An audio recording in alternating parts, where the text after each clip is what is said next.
오늘은 희생과 기도의 향연, 이런 제목으로 말씀을 나누기를 원합니다.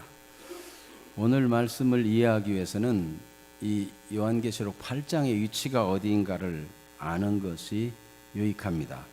요한계시록 7장에서는 땅에 불게 될 심판의 바람을 불지 못하게 하고 하나님의 택하신 종들의 이마에 인을 치게 하여 아무런 해를 받지 못하도록 하는 하나님의 은혜를 보여주셨습니다.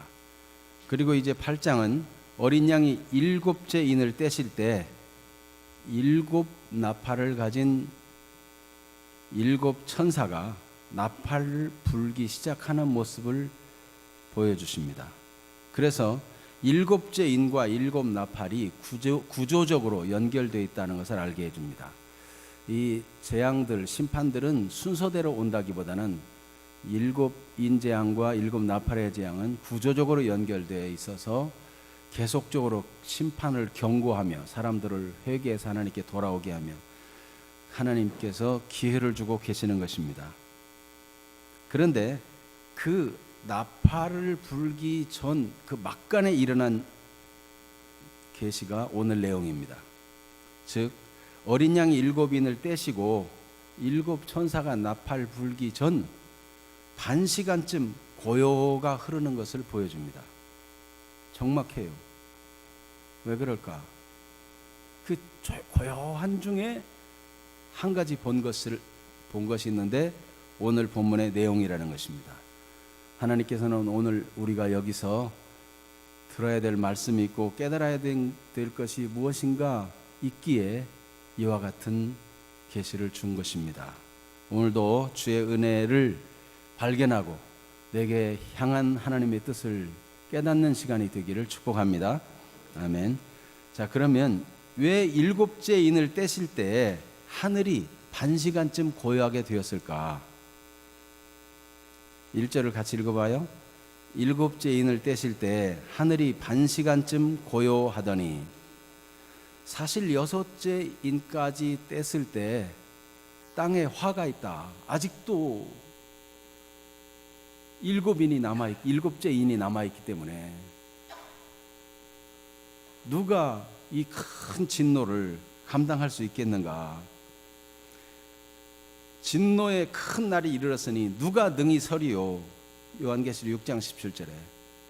그렇게 그 다음 7째 인을 떼면 어마어마한 일이 벌어질 것인데 잠시 동안 그 심판의 바람이 불지 못하게 잡아놓고는 하나님의 종들의 이마에 인을 치게 하셨죠. 그리고 막 인을 뗐는데 고요가 흘러요. 왜 그럴까요? 한번 느껴보시기 바랍니다.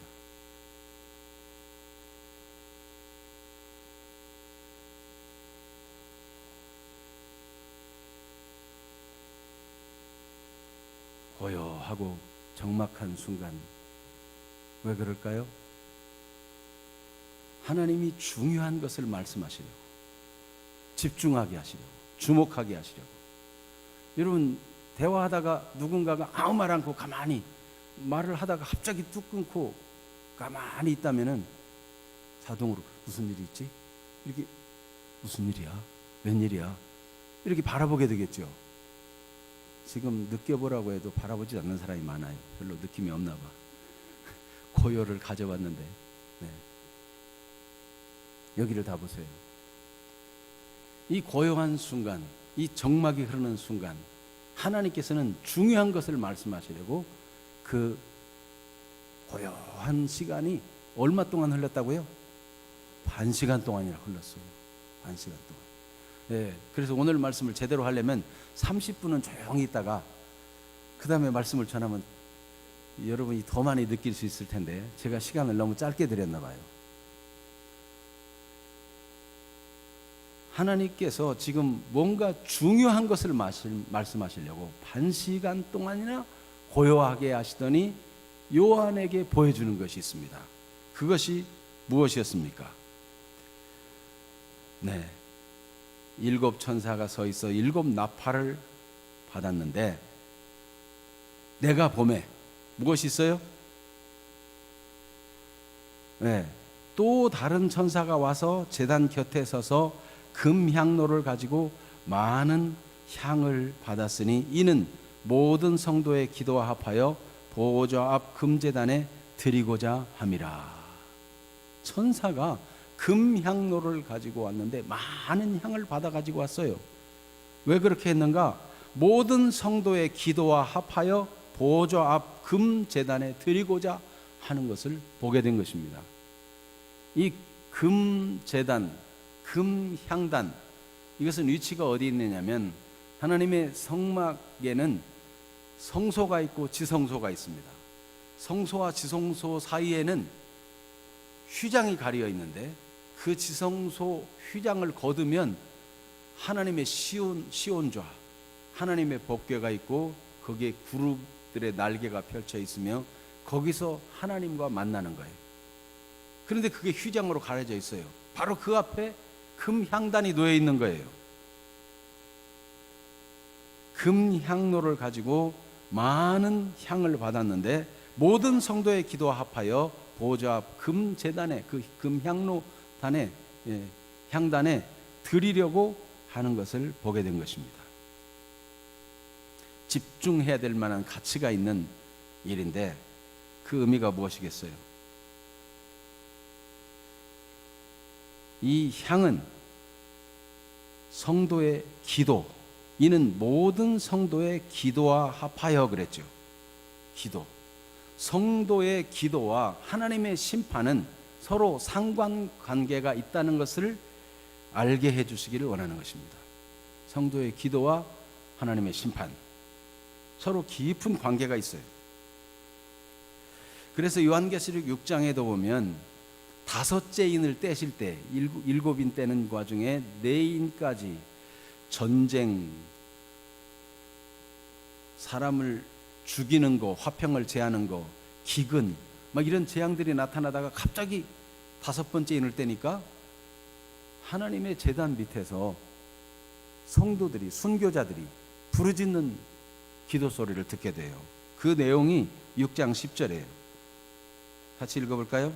큰 소리로 불러 이르되 거룩하고 참되신 대주제여 땅에 거하는 자들을 심판하여 우리 피를 갚아주지 아니하시기를 어느 때까지 하시려 하나이까. 이렇게 호소해요. 하나님이 지금 심판을 쭉 보여주다가 성도의 기도를 보여주고 그 다음에 다시 심판의 내용이 진행돼요. 그러니까 성도의 기도가 얼마나 중요한가 하는 것을 그 6장에서도 7인을 떼는 과정 속에서도 보여주셨어요. 그리고 이제 7째 인을 막 떼실 때에 잠시 반 시간 동안 고요하더니 이 광경을 보여준 거예요. 성도의 기도와 합하여 금제단에 드리고자. 의미가 무엇이에요? 성도의 기도와 하나님의 심판은 긴밀한 관계가 있다. 그래서 오늘 본문 4절 5절을 같이 읽어봅니다. 향연이 성도의 기도와 함께 천사의 손으로부터 하나님 앞으로 올라가는지라. 천사가 향로를 가지고 제단에 불을 담아다가 땅에 쏟음에 우레와 음성과 번개와 지진이 나더라. 아멘. 이 성도의 기도와 함께 천사의 손으로부터 하나님께로 올라가니까 그 다음에 이제 하나님의 심판이 임하는 그런 모습을 보여주죠. 성도의 기도는 천사의 손을 통해서 하나님께로 올라갑니다. 우리가 기도할 때 천사가 우리의 기도를 받아가지고 하나님께 올라가요. 히브리서 1장 14절에 보면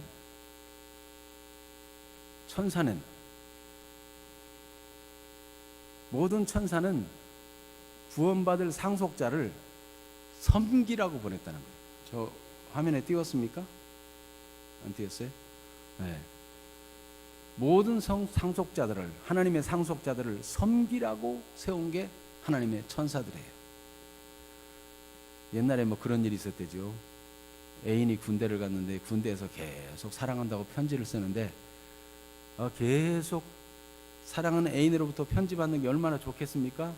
그런데 계속 편지를 배달해주는 우편 배달부하고 바람이 났대요. 그러면 되겠습니까? 네, 편지를 읽으면서 사랑하는 사람의 편지를 받고 사랑하는 사람을 좋아해야지 배달부를 좋아하면 안 되잖아요.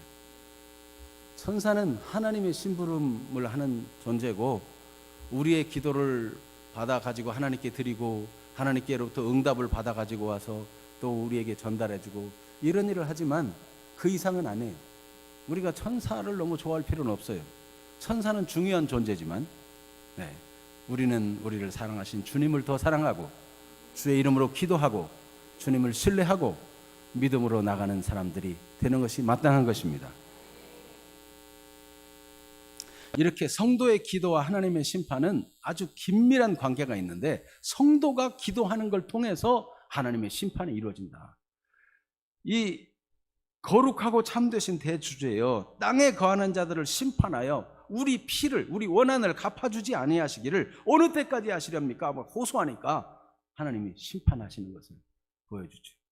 물론 이제 11절 6장 11절에 잠시 기다리라, 그 수가 차이까지 기다리라는 말씀이 있죠.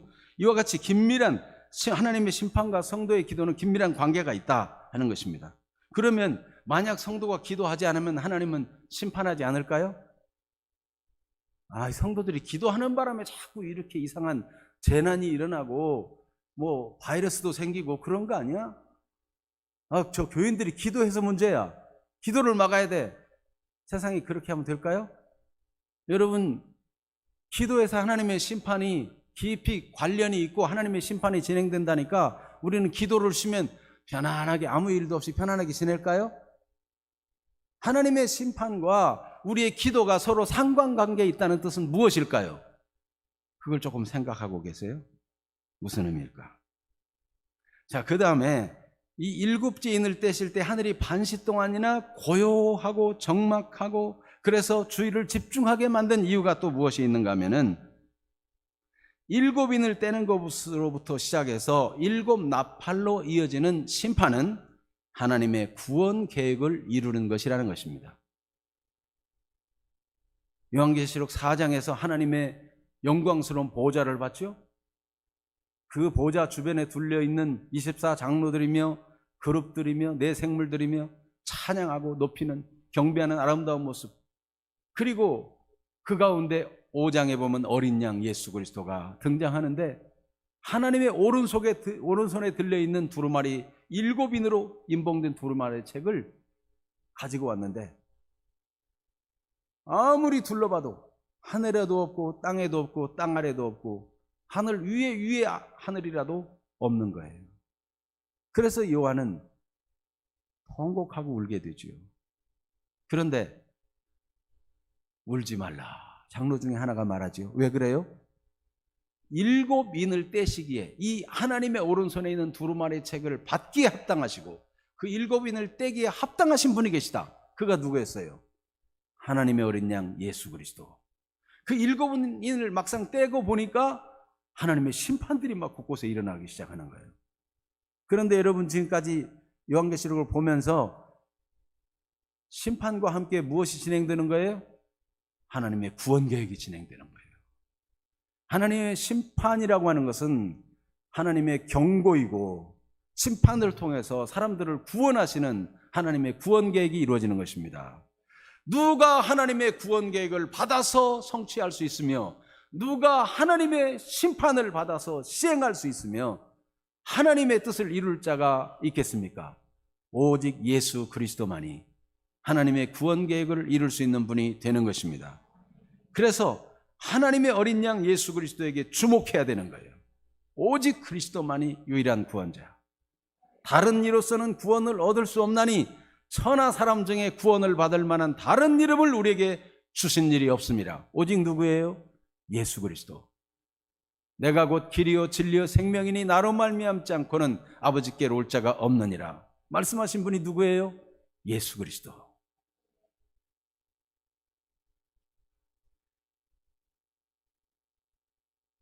그러므로 성도의 희생과 기도는 하나님의 구원 계획이 진행되는 것을 촉진하고 또 하나님의 구원 계획의 진행을 동참하는 일이 되는 것입니다.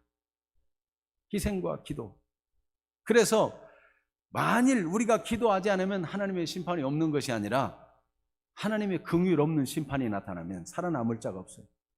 우리의 기도는 하나님의 긍휼과 심판이 동시에 나타나게 해서 땅 4분의 2를 심판하지만 나머지에겐 기회를 주고, 나팔장에서도 땅 3분의 1을 멸하게 하지만 3분의 2는 다시 기회를 주고,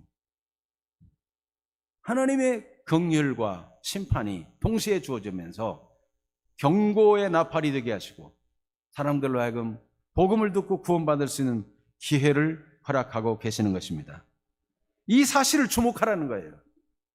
이 성도들이 이렇게 기도하기 때문에 하나님이 긍휼을 베푸시고 기회를 연장하고 계시고 오래 참고 계시다 하는 것을 주목하라는 거예요. 여러분, 우리의 기도를 통해서 하나님은 사람들을 구원하시고 사람들을 복음으로 변화시켜 주시고 하나님 나라가 확장되는 것을 기뻐하십니다. 기도는 대단히 중요해요. 그래서 D.L. 무디 목사님이 어느 날 길을 가다가 영안이 열렸는데 한 교회를 보니까 교회 마귀 새끼들이 득실득실하더래요. 교회 지붕 위에 더러운 귀신들, 음란한 귀신들, 모든 사악한 질병을 가져다 주는 귀신들, 이 마귀 새끼들이 막 득실득실해가지고, 그래서 교회를 들여다봤더니 교회는 텅텅 비었고 기도하는 사람이 없더라는 거예요. 아, 기도하지 않아서 그렇구나. 그리고 지나갔는데 다음에 또 갈 기회가 있어서 지나가는데 또 영안이 열려서 보이는데 이번에는 마귀와 그 쫄개들이 말이에요, 지붕에서 막 몸을 뒤틀고 몹시 괴로워하고 있더래요. 무슨 일이 있구나. 그리고 교회를 들여다보니까 몇몇의 성도가 간절히 하나님께 기도하고 있더래요. 기도하니까 막 마귀와 그 쫄개들이 꼼짝 못하고 괴로워하고 있더라는 거죠.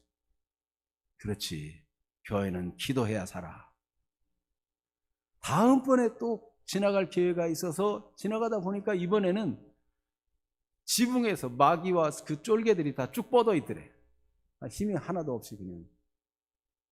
그래서 웬일인가 하고 교회를 들여다보니까 수많은 성도들이 모여서 열정적으로 주야 하고 주 예수의 이름을 부르며 기도하더라는 겁니다.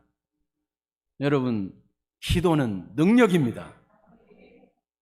교회를 하나님이 세우실 때 음부의 권세가 이기지 못하리라고 말씀하셨습니다. 우리가 주의 이름으로 기도하는 것은 특권입니다. 내가 천국 열쇠를 내게 주르니 어떻게 된다고 그랬어요? 땅에서 매면 하늘에서도 매고 땅에서 풀면 하늘에서도 풀리리라고 말씀했어요. 이 땅에서 우리가 믿음으로 기도하면 어둠의 세력들이 매임을, 묶임을 받게 되는 것입니다. 어렵고 힘든 문제도 우리가 이 땅에서 마음을 열고 사랑으로, 겸손으로, 온유로, 사람을 용납함으로, 주님 원수까지 사랑하는 그 정신을 가지고 사랑함으로 기도하면 묶인 것도 다 풀어지게 되는 것입니다. 기도의 권세. 죄에 포로되고 마귀에 포로됐던 사람들이 놓여나서 복음을 듣고 구원으로 나아오게 되고 저주와 재난이 떠나가고 하나님의 승리가 나타나는 일들이 하나님이 우리에게 주신 기도의 특권을 통해서 일어나는 것을 알게 해주고자 반시 동안이 아니라 고요하게 집중해서 이 사실을 알게 하려고 보여주신 것입니다. 여러분, 이런 사실을 내일 모레가 이제 어린이날 아닙니까? 네? 어린 아이들이 어려서부터 기도를 배우면 얼마나 좋겠어요. 어려서부터 정말 희생을 배울 줄 알면 얼마나 좋겠어요. 여기 성도들의 희생과 기도가 얼마나 중요한지. 자, 질문 2번입니다. 계시록 5장에서 향이 기도와 동일시되는데 오늘 8장에서는 금향로의 향과 성도의 기도가 합해진다. 이 향과 기도가 따로 있네요. 왜 그럴까요? 이 성경 요한계시록 5장이나 8장이나 둘 중에 하나가 틀린 겁니까? 5장도 맞고 8장도 맞죠? 그러면 여기 8장에서 이 천사들이 받은 이 금향로에 많은 향을 받아 있는 것과 거기다 성도의 기도가 합해가지고 향연이 되어서 하나님께 올라가는 것, 이것의 의미는 무엇일까요? 자, 먼저 요한계시록 5장 8절을 같이 읽겠습니다. 그 두루마리를 취하심에 네 생물과 24 장로들이 그 어린 양 앞에 엎드려 각각 검은과 향이 가득한 금 대접을 가졌으니 이 향은 뭐라고요? 성도의 기도들이라. 성도의 기도들이라. 그런데 오늘 본문 3절 4절 같이 읽어봐요. 또 다른 천사가 와서 제단 곁에 서서 금향로를 가지고 많은 향을 받았으니 이는 모든 성도의 기도와 합하여 고자 금제단에 드리고자 함이라. 향연이 성도의 기도와 함께 천사의 손으로부터 하나님 앞으로 올라가는지라. 천사가 받은 많은 향이 따로 있고 거기다 합해지는 성도의 기도 향이 또 따로 있죠. 무슨 의미일까요? 계시록 5장에서 보여주는 이 기도는 사실 6장에서 이게 바로 희생과 기도가 함께 간다는 것을 보여주는데 6장 9절에 보면 6장 9절 여러분 교환에 기록되어 있어요. 6장 9절을 같이 한번 읽어볼까요? 다섯째 인을 떼실 때에 내가 보니 하나님의 말씀과 그들이 가진 증거로 말미암아 죽임을 당한 영혼들이 제단 아래에 있어. 네, 이 사람들이 바로 기도하는데 10절은 저 위에 있어요. 질문 1번에 1번 가로 1번 밑에 10절 같이 읽어봐요. 큰 소리로 불러 이르되 거룩하고 참되신 대주제여 땅에 거하는 자들을 심판하여 우리 피를 갚아주지 아니하시기를 어느 때까지 하시려 하나이까 하니. 보세요. 기도하는 사람이 누구예요? 9절에 보니까 하나님의 말씀과 그들이 가진 증거로 말미암아 죽임을 당한 영혼들, 순교자들이에요. 희생한 자들이에요. 그들이 기도하는 거예요. 자, 그러니까 요한계시록 5장 8절에서 향으로 드려지는 성도의 기도를 더 자세히 살펴보니까 요한계시록 6장 9절 10절로 보니까 뭐예요? 그 기도가 곧 성도들의 희생과 기도다 하는 것을 알 수 있어요. 그것을 8장에서 다시 보여주기를 바로 성도들의 이 기도와 합하여 그 향단에 있는 금향단에 있는 그 금향로의 많은 향들이에요. 금향단에 있는 그 불이 피워져 올라가는 향은 희생이에요. 희생. 이 금향단과 향을 만드는 것과 향단의 제도, 위치 이런 걸 알려면 출애굽기 30장과 출애굽기 37장을 보면 합니다. 그런데 이 향을 사람이 자기가 맡기 위해서 만들면 안 된다고 그랬어요. 이 향은 오직 하나님께 드려지는 향. 여러분, 우리들의 봉사와 희생은 무엇을 향해야 됩니까? 오직 하나님을 향하는 것이 되어야 됩니다. 우리가 교회에서 아무리 열심히 봉사하고 수고하고 희생한다 할지라도 자기의 영예를 위하고 자기 이름을 내기 위하고 한다면 그것은 하나님 앞에 부정한 것이 됩니다. 그리스도인은 하나님이 값주고 사신 바 되었고 그리스도인의 삶은 하나님 앞에 향기와 같이 드려지는 삶이 되는 것이 마땅한 것입니다. 그래서 요한계시록 8장에서는 이 희생과 기도를 합하여 하나님께 올라가는 모습을 보여주는 것입니다. 성도의 희생과 기도를 나눌 수 있을까요? 나는 피곤하고 나는 봉사는 못해. 나는 희생은 못해. 그냥 나는 기도만 할게요. 기도만. 네. 나는 기도는 못해. 나는 그냥 봉사만 할게요. 기도는 내가 뭐 할 줄 모르는데 어떻게 기도하겠어요. 나는 봉사만 열심히 할게요. 맞는 말일까요? 희생과 기도는 합하여 하나님께 드려지는 것입니다.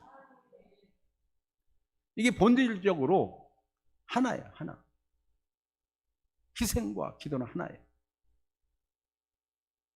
예수님께서 기도 안 하고 그냥 나 십자가로 지러 가겠다 그렇게 했어요? 십자가 지기 전에 겟세마네 피땀 흘리는 기도가 있었고 그 기도의 힘과 함께 희생의 능력이 나타났어요. 성경대로 해야 되는 거예요. 우리의 삶은 기도와 희생이, 기도와 삶이 합하여 하나님께 드려지는 삶이 되어야 되는 것입니다. 예수님 주인된 삶은 어떻게 나타나느냐? 주의 말씀만 알아갖고 되는 것이 아니라 말씀을 붙잡고 기도하여, 그렇게 함으로 기도를 통해서 말씀이 우리 삶이 되고 능력이 되는 것입니다. 그렇게 해서 하나님이 받으실 만한 향기로운 향처럼 향연으로 하나님 앞에 올라가는 것입니다. 어려서부터 우리 자녀들이 기도와 희생의 의미를 알 수 있다면 얼마나 좋아요. 어려서부터. 여러분, 어려서부터 장난감도 풍족히 가지고 잘 먹고 좋은 옷 입고 실컷 뛰어놀고 그렇게 자라나는 게 좋겠습니까? 아니면 어려서 고생도 알고 눈물도 알고 희생도 알고 가난도 알고 남을 배려할 줄도 아는 사람으로 준비되는 게 더 낫겠습니까? 육신적으로 생각하면 애들은 마음껏 뛰어놀고 구차할 거 없이 잘 먹이고 좋은 옷 입히고 참 오냐오냐 해가지고 금이야 오기야 키우면 그 아이가 건강하게 아주 훌륭하게 잘 자랄 거라고 생각하십니까? 어린아이들을 억지로 고생시키자는 얘기가 아니에요. 어떻게 하면 어려서부터 희생을 알게 할까? 어떻게 하면 어려서부터 기도의 맛을 알게 할까? 무엇을 하나 주어도 기도를 가르치고, 무엇을 하나 주어도 심부름을 하든지 뭔가 아빠 구드라 좀 닦든지 뭐 희생을 배울 줄 알고, 이러면 건전한 인격자로 하나님을 순종하는 사람으로 자랄 수 있는 것이 아닐까요? 자기밖에 모르는 아이로 자라게 하는 것보다. 여러분, 자녀가 자라서 어떻게 되기를 원합니까? 자녀가 자라서 부모가 될 수 있기를 원하는 거 아니에요? 자녀가 자라서 나는 내 한 몸도 간수하기 힘든데 시집 안 가. 내 자신 먹고 살기도 힘든데 난 장가 안 가. 이래가지고 전 인류가 다 자기 먹고 자기 즐기고 자기 몸만 위해서 살아가지고 결혼도 하나도 안 하고 부모가 하나도 안 되고 다 자기만 위하면 어떻게 돼요? 세계 모든 사람이 다 자기만 위하여. 어려서부터 원하는 거 뭐든지 주고 희생을 가르치지 않아가지고 다 자기만 위해. 사실 남의 말 할 게 아니더라고요. 우리 아이에게 야, 너 결혼했는데 왜 애를 여태 안 낳느냐? 애 낳으면 힘들어요. 뭐가 힘든데? 이유는 더 이상 얘기 안 하겠어요. 여러분이 다 아니까. 애를 하나 키우려면 뭐 1억도 더 든대죠. 애를 낳아서 키우려면 어떻게 돈을 모으고 또 즐길 수도 없고 아름다운 미모도 망가지고. 여러분, 자녀들이 그렇게 되면 되겠습니까? 자녀가 자라서 부모가 돼야 되죠. 부모가 되는 거는 희생을 배워요. 그런데 갑자기 평상시 아무 희생도 안 하고 그냥 오냐오냐만 지나다가 부모가 될 수 있는가? 희생의 훈련이 필요한 거예요. 어렸을 때 여러분 가난하게 지내고 그냥 보릿고개 지나고 힘든 날을 지낸 분이 있다면 하나님이 여러분을 특별히 사랑해서 일찍이 철이 들게 하고 일찍이 잘 훈련해가지고 희생을 배우게 한 것에 대해서 감사할 수 있을까요? 그럴 수 있다면 뭔가 다른 사람일 겁니다.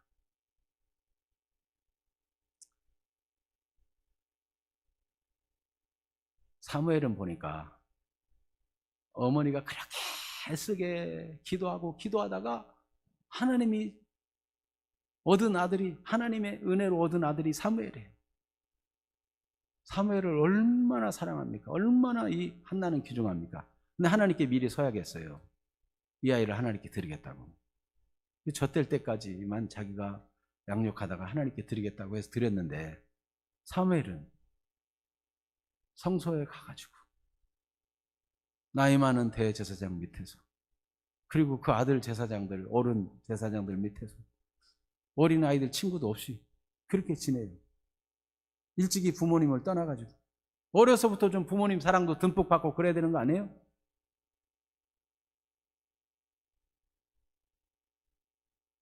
맨날 고생이에요, 고생. 자는 것도 성소 한쪽에서 자요. 그런데 여러분, 사무엘은 어려서부터 기도를 배워요. 하나님이 사무엘아, 사무엘아 부르시는 음성을 듣고, 하나님이 부르실 때 어떻게 해야 되는지, 무엇을 질문해야 되는지, 무엇을 대답해야 되는지, 이런 걸 어려서부터 배워요. 그 기도를 어려서부터 배우고 훈련하니까 사무엘의 기도는, 사무엘의 모든 말은 하나도 땅에 떨어지지 않을 뿐만 아니라, 사무엘은 기도의 무게를 어느 정도 인식했느냐, 기도하기를 쉬는 것은 뭐라고 인식해요? 죄라고 인식할 만큼 기도를 무겁게, 가치 있게, 큰 의미로 깨달아요. 그러니까 삶이 다른 거예요.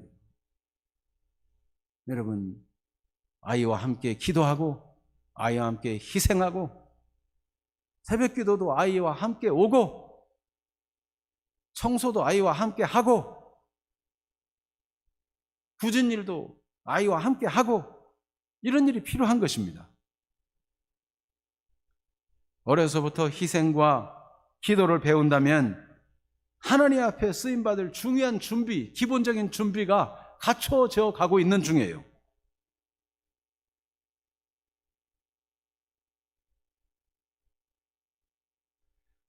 그리스도인의 정체성 자체가 그리스도를 닮은 자라는 의미지요. 그리스도께서 십자가 없이 영광에 이르게 되었던가? 하나님 보좌 우편에 앉게 되시는 일이 십자가 없이 이루어졌는가? 예수 그리스도를 십자가 희생을 빼고 생각할 수 있는가? 우리는 아니, 그리스도인의 희생 빼고, 헌신하는 거 빼고, 수고하는 거 빼고 그냥 기도만 해가지고 하나님께 갈 수 있는가? 여러분, 그리스도인은 그리스도를 닮은 자예요. 누구든지 십자가 희생과 기도가 함께 가야 되는 것입니다. 그래서 예수님께서 마가복음 8장 34절에 이런 말씀을 주셨습니다. 같이 볼까요? 무리와 제자들을 불러 이르시되, 누구와 누구를요? 무리와 제자들을 같이 불러서 말씀하십니다. 여러분, 모든 성도와 모든 사역자가 함께 이것이 요구된다는 것입니다. 다시 한번 같이 읽어봐요.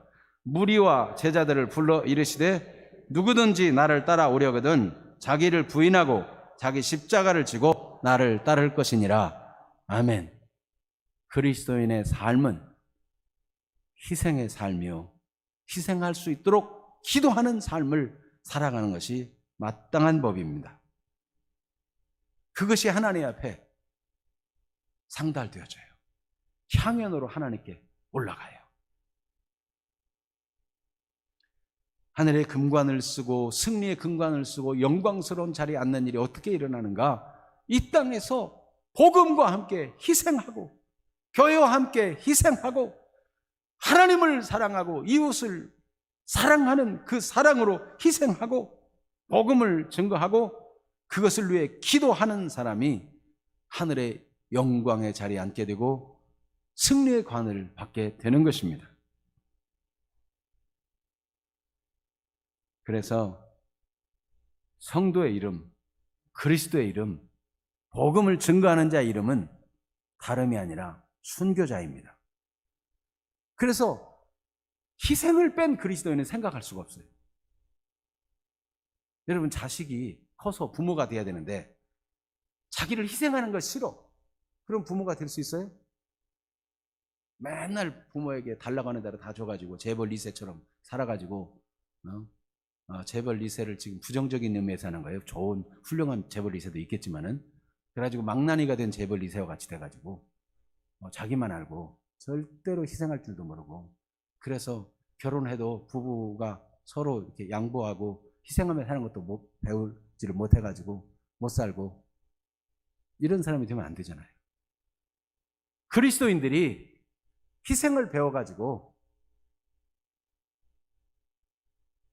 다른 사람을 용납해주고 참을 줄도 알고 희생해서 베풀 줄도 알고 이렇게 해서 영혼을 구원하는 거 아니에요?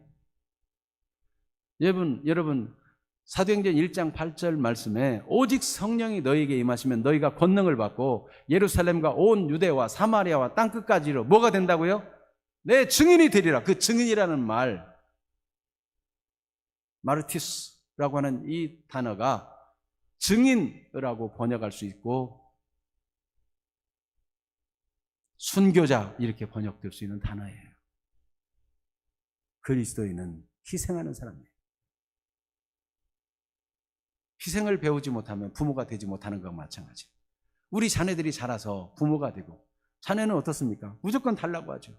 그러니까 고생스러워도 부모는 그냥 계속 주면서 고맙다고도 안 해. 당연히 막 받아갈 것처럼 생각해. 그래도 당연히 주면서도 기뻐해. 그게 부모잖아요. 네? 영적 부모도 마찬가지예요. 바울 사도는 디모데를 영적으로 아들이라고 말했어요. 빌레몬도 오네시모 영적 아들로 말하죠. 희생할 줄 아는 그리스도인은 영적으로 부모와 같아가지고 그냥 사고치고 말썽 부리고 자꾸 못된 짓을 해도 그래도 품고 또 연락하고 또 사랑하고 이 부모의 마음을 가진 영적 아비와 어미와 같은 그런 심정의 사람, 그런 분이에요. 그런 귀한 분이에요.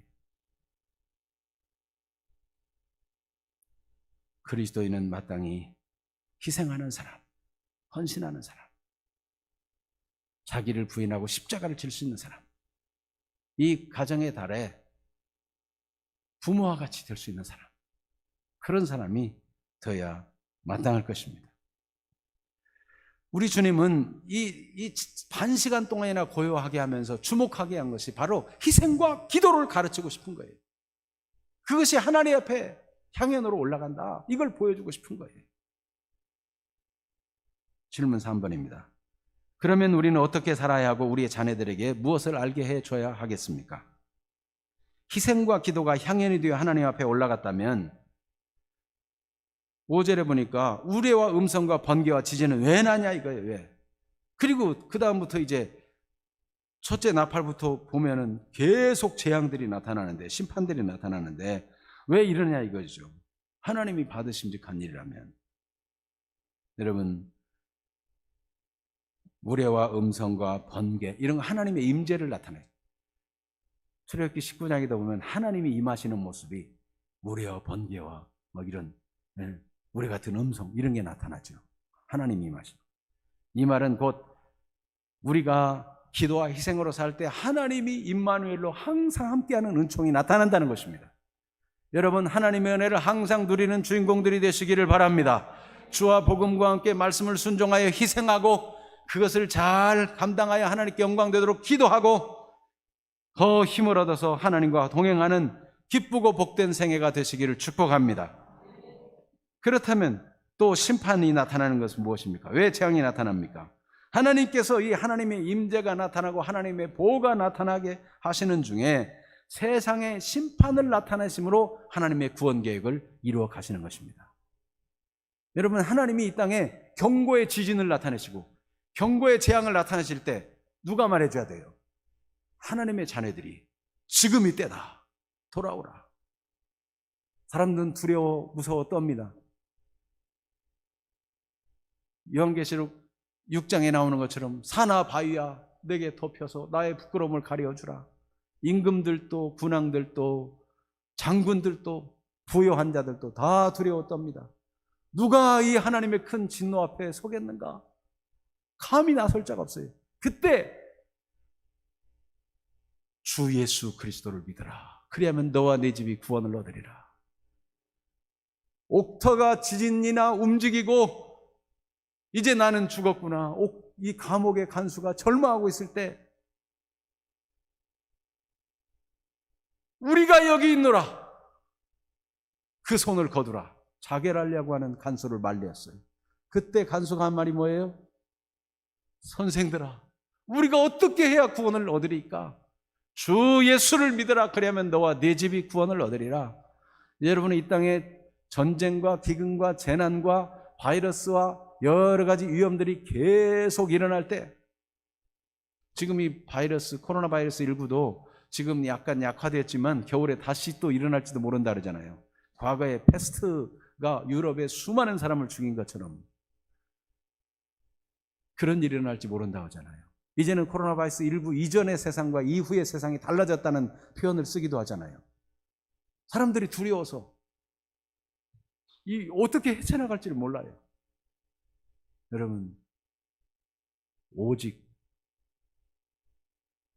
진짜로 하나님을 믿고 기도하는 자는 모든 지각에 뛰어난 하나님의 평강을 가지고 사람들을 위로할 수 있고 예수 믿으라고 전도할 수 있습니다. 아무것도 염려하지 말고 오직 모든 일에 기도와 간구로 너희 구할 것을 감사함으로 하나님께 아뢰라. 그리하면 모든 지각의 모든 정보와 모든 지식과 모든 경험에 뛰어난 하나님의 평강이 그리스도 예수 안에서 너희 마음과 생각을 지키시리라. 하나님의 돌보심 가운데 평안을 누리면서 사람들을 진리 가운데 인도하는 이 아름다운 역사를 이룰 수 있는 사람이 되는 거예요. 그래서 오늘 어린이줄로 지켜야 되지만 어린이들이 학교도 개학 안 하고 지금 다 못 나온 형편이 돼가지고 어린이주일 행사를 6월달로 좀 연기하기로 했어요. 그렇지만 원래 어린이주일이잖아요. 이때 우리가 이 두 가지를 잊지 않기를 바랍니다. 희생과 기도. 우리 자신이 먼저 훈련되고 익숙해지고 희생의 삶을 기뻐하고 주와 복음을 위해서 얼마든지 희생할 수 있는 사람이 되고 그것을 위해 기도할 수 있는 사람이 되고 기도로 섬기는 사람이 되고 기도로 하나님의 능력을 체험하고 이 어지러운 시대에 이 마지막 때에 복음을 확실히 증언할 수 있는 그런 사람이 되어야 마땅하지 않겠는가 하는 것입니다. 이제는 때가 급합니다. 이제는 추수 때이며 추수 마당입니다. 타작 마당이에요. 예수님께서는 뿌리는 자와 거두는 자가 함께 기뻐하도록 이 마지막 때는 그런 일을 하신다고 그랬어요. 요한복음 4장 35절 36절 같이 읽어봅니다. 너희는 넉 달이 지나야 추수할 때가 이르겠다 하지 아니하느냐? 그러나 나는 너희에게 이르노니 너희 눈을 들어 밭을 보라. 희어져 추수하게 되었도다. 거두는 자가 이미 싹도 받고 영생에 이르는 열매를 모으나니 이는 뿌리는 자와 거두는 자가 함께 즐거워하게 하려 함이라. 아멘. 얼마 지나야가 아니고 이제는 추수할 때다. 넉 달이 지나야 그렇게 말하지 말라. 눈을 들어 밭을 보라. 희어져 추수하게 되었도다. 여러분, 지진과 전쟁과 재난과 바이러스와 여러 가지 위험한 일을 통해서 하나님은 경고를 하시고 심판을 나타내시며 사람들을 부르십니다. 이 경고의 기간이 끝나면 구원의 기회가 사라져버려요. 이때에 씨 뿌리는 자와 거두는 자가 함께 즐거워하도록 복음을 전하며 거두며 함께 기뻐하며 주의 은혜를 누리도록 우리를 사용하기를 원하십니다. 희생과 기도로 이런 일을 이어갈 수 있습니다.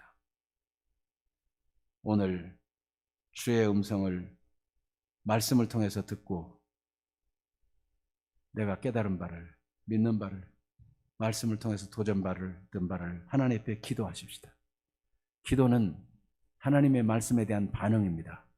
내가 원하는 대로 내 생각대로 기도하는 것이 아니라 하나님의 말씀을 듣고 주님, 이 말씀 앞에 나는 어떠합니다 라고 자기를 발견하고 회개할 것은 회개하고 또 하나님 앞에 은총을 간구하고 또 다짐하여 희생해야 될 부분은 무엇인가 발견하는 그런 시간. 오늘 이 시간뿐만 아니라 이후에도 이 말씀이 늘 마음에 남아있어서 희생과 기도가 하나님 앞에 향연처럼 올라가는데 나는 어떤 희생과 어떤 기도로 얼마만큼의 기도와 얼마만큼의 희생을 가지고 주 앞에서 살아갈까, 이런 것들을 작정하고 시행할 수 있는 주의 사람들이 되기를 축복합니다. 이 시간 잠시 기도하겠습니다. 주의 말씀을 따라 기도합니다. 은혜가 풍성하신 하나님, 여러분 각자 기도해요. 각자 소리를 내어 기도합니다. 오 살아계신 하나님, 우리 아버지, 시간을 주님 말씀